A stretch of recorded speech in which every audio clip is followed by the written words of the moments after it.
Hello everyone, welcome to RV Sahaj English. So students, या व्हिडिओमध्ये आपण 9th standard English lesson great scientist हा बघत आहोत. ग्रेट सायंटिस्ट या लेसनमधील 2 पार्ट ऑलरेडी चॅनलवर आपण अपलोड केलेले आहेत.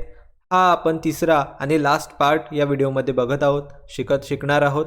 So let's get started. In 1829, Davy died and Faraday succeeded him as head of the laboratory. So 1829 साली डेव्ही जे आहे त्यांचा मृत्यू झाला.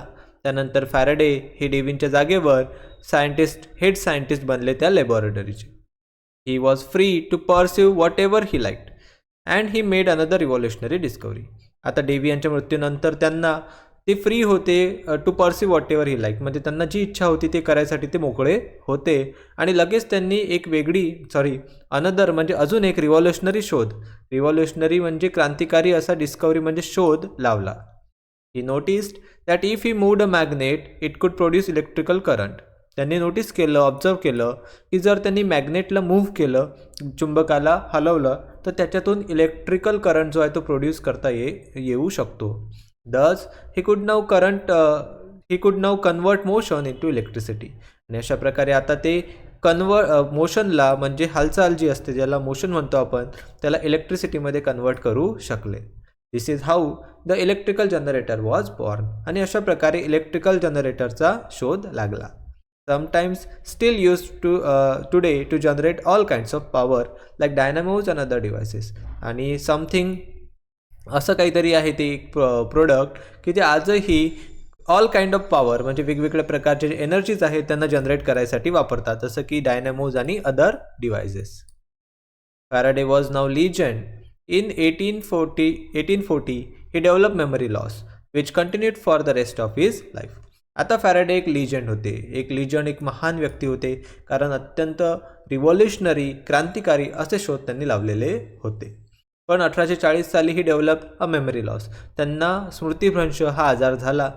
Which continued for rest of his life. पुढे आयुष्यभर त्यांचा तो आजार कंटिन्यू राहिला.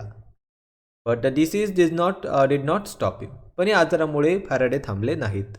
ही persevered starting a complicated experiment to prove that light was closely related to electricity and magnetism, a novel thought in those time. So त्यांनी persevere केलं, म्हणजे ते चिकाटी हा जो गुण आहे तो त्यांनी नेहमीप्रमाणे याही वेळेस दाखवला.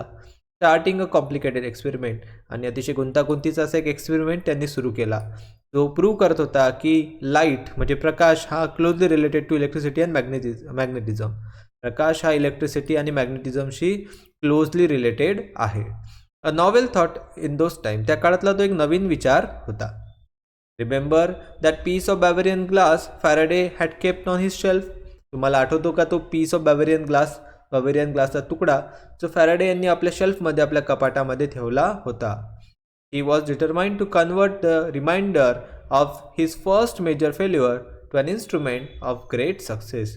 त्यांनी ठरवलं होतं की आपल्या पहिल्या मेजर फेल्युअर म्हणजे पहिलं जे मोठं अपयश आहे त्याचं जे रिमाइंडर म्हणजे स्मरणिका आहे, तिला आपल्या ग्रेट सक्सेस म्हणजे अतिशय मोठ्या यशाच्या रूपात, इन्स्ट्रुमेंटच्या रूपामध्ये परावर्तित करायचं.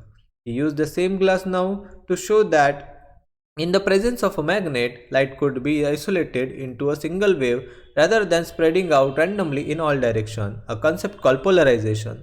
So त्या ग्लासच्या मदतीने त्यांनी हे शो करून दाखवलं की इन द प्रेझेन्स ऑफ मॅग्नेटच्या मदतीने ती जो लाईट आहे could be isolated into a single wave. त्याला आपण सिंगल वेव्हमध्ये, सिंगल लहरमध्ये जे आहे त्याला आयसोलेट करू शकतो, rather than spreading in randomly in all direction. All direction म्हणजे सगळीकडे जो परावर्तित होतो त्याला आपण मॅग्नेटच्या मदतीने एका सिंगल वेव्हमध्ये कन्वर्ट करू शकतो. यालाच कन्सेप्ट ऑफ पोलरायझेशन असं सुद्धा म्हणतात. हे त्यांनी प्रूव्ह करून दाखवलं. He then took the age-old experiment of sprinkling the iron fillings on a sheet of paper near a magnet.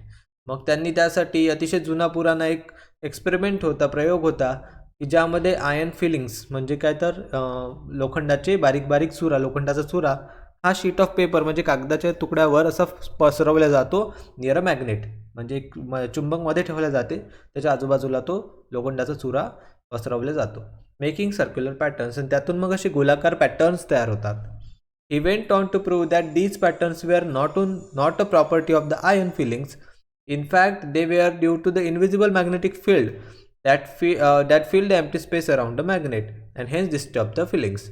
आणि त्यांनी हे प्रूव्ह करून दाखवलं की ही काही ते आयन फिलिंग्स म्हणजे लोखंडाच्या चुऱ्याची प्रॉपर्टी नव्हती, तर ही प्रॉपर्टी होती मॅग्नेटची आणि त्याच्या आजूबाजूला असलेल्या इनविजिबल मॅग्नेटिक फील्डची, ज्यामुळे ते अशा प्रकारे एका सर्क्युलर पॅटर्नमध्ये अरेंज होतात. म्हणजे जो लोखंडाचा चुरा आहे तो मॅग्नेटच्या भोवती अरेंज होतो. This is where his lack of formal education went against him. पण इथे त्याचं जे लॅक ऑफ फॉर्मल एज्युकेशन होतं, म्हणजे जे शालेय शिक्षणाची कमतरता होती, ती त्यांच्या विरोधात गेली. Faraday did not know much about advance mathematics. Faraday यांना ॲडव्हान्स मॅथमॅटिक्सबद्दल काहीच माहिती नव्हतं किंवा जास्त कल्पना नव्हती. So he just copied the iron filings pattern with his hand. त्यामुळे ते आयन फिलिंगचे पॅटर्न त्यांनी आपल्या हाताने शीटवर कॉपी केले. He was unable to explain them in the form of mathematical equation. पण मॅथमॅटिकल इक्वेशनच्या फॉर्ममध्ये त्यांना एक्सप्लेन करणं फॅराडे यांना जमलं नाही. He made hundreds of such drawings but without equation they were not accepted. त्यांनी शेकडो असे ड्रॉइंग्स म्हणजे चित्र बनवले, पण जोपर्यंत ते त्याला मॅथमॅटिकली एक्सप्लेन करू शकत नव्हते तोपर्यंत कोणीही त्यांना ॲक्सेप्ट करणार नव्हतं. Fortune favoured the brave Faraday once again. पुन्हा एकदा नशीब त्यांच्या बाजूने उभं राहिलं. When he made James Maxwell, a wealthy educated physicist well versed in mathematics. जेव्हा ते जेम्स मॅक्सवेल यांना भेटले, ते एक श्रीमंत आणि एज्युकेटेड म्हणजे शिकलेले फिजिसिस्ट होते आणि मॅथमॅटिक्समध्ये सुद्धा त्यांचा चांगला हात होता. He was willing to work with Faraday. आणि फॅराडे यांच्यासोबत काम करायची त्यांची इच्छासुद्धा होती. It was Maxwell who translated Faraday's idea in to a set of equations that are now called Maxwell's equation. तर मॅक्सवेल यांनी फॅराडेच्या आयडियाना सेट ऑफ इक्वेशन्समध्ये ट्रान्सलेट केलं आणि त्यांना आपण आज मॅक्सवेल्स इक्वेशन म्हणून शिकतो. Their combined work has helped us in many ways. अशा प्रकारे त्यांचं सोबत मिळून केलेलं काम आज आपल्याला खूप कामामध्ये पडलेलं, मानवजातीच्या खूप कामामध्ये आलेलं आहे. Electronics and communication system today are designed around their discoveries. आज जे आपण इलेक्ट्रॉनिक्स आणि टेलिकम्युनिकेशन सिस्टीम वापरतो ते त्यांच्या या डिस्कवरीशी रिलेटेड किंवा त्याच्या अवतीभोवती फिरलेलंच आहे. Someday, we might even be able to communicate with aliens across different galaxies using the product of these discoveries. कधीतरी फ्युचरमध्ये आपण डिफरंट गॅलेक्सीजमधल्या वेगवेगळ्या ज्या आकाशगंगा आहेत तेथील एलियन्ससोबतसुद्धा बोलू शकू ह्या फॅराडे यांच्या डिस्कवरीज वापरून. Faraday's life started with difficulties, but as a great scientist, he met each difficulty with perseverance and conviction. Faraday यांचं जीवन जे आहे ते फार डिफिकल्टीजमुळे फार कठीणाईने सुरुवात त्याची झाली, but as a great scientist, पण एक ग्रेट सायंटिस्ट म्हणून त्यांनी प्रत्येक डिफिकल्टीला, प्रत्येक जे प्रॉब्लेम होतं, संकट होतं, त्याला पर्झर्वेरन्सने आणि कन्व्हिक्शनने, पर्झर्वेरन्स म्हणजे चिकाटी, कन्व्हिक्शन म्हणजे विश्वास, याने मात दिली. He was given impossible task. Faraday यांना अशक्य असे काम देण्यात आले, which he undertook as challenge and opportunities, जे त्यांनी चॅलेंज आणि अपॉर्च्युनिटीज म्हणजे आव्हान आणि संधी म्हणून स्वीकारले. He epitomises what the Walt Disney character Pinocchio said. आणि जे वॉल्ट डिझनीचं कॅरेक्टर पिनॅचिओ नेहमी म्हणते त्याला ते एपिटोमाइज करतात, म्हणजे काय तर प्रूव्ह करून दाखवतात. आणि ते वाक्य असं आहे की when you wish upon a star it does not matter who you are. म्हणजे जर तुम्ही स्टार्स म्हणजे ताऱ्यापलीकडची स्वप्न बघता किंवा तेवढी तुमची इच्छा असते, म्हणजे खूप मोठी जेव्हा तुमची इच्छा असते तेव्हा it does not matter who you are, तुम्ही कोण आहे ही गोष्ट मॅटर करत नाही. अशा प्रकारे हा लेसन घेतलेला आहे from the introduction of Reignited by APJ Abdul Kalam and Srijan Pal Singh यांच्या या बुकमधून हा लेसन घेतलेला आहे, ग्रेट सायंटिस्ट. आय होप सर्वांना हा लेसन तिन्ही पार्ट खूप चांगल्या प्रकारे समजले असल्यास व्हिडिओला नक्की लाईक करा, मित्रांबरोबर शेअर करा. नवीन असाल तर सबस्क्राईब करायला विसरू नका. I will see you in another video. Till then, take care. Goodbye.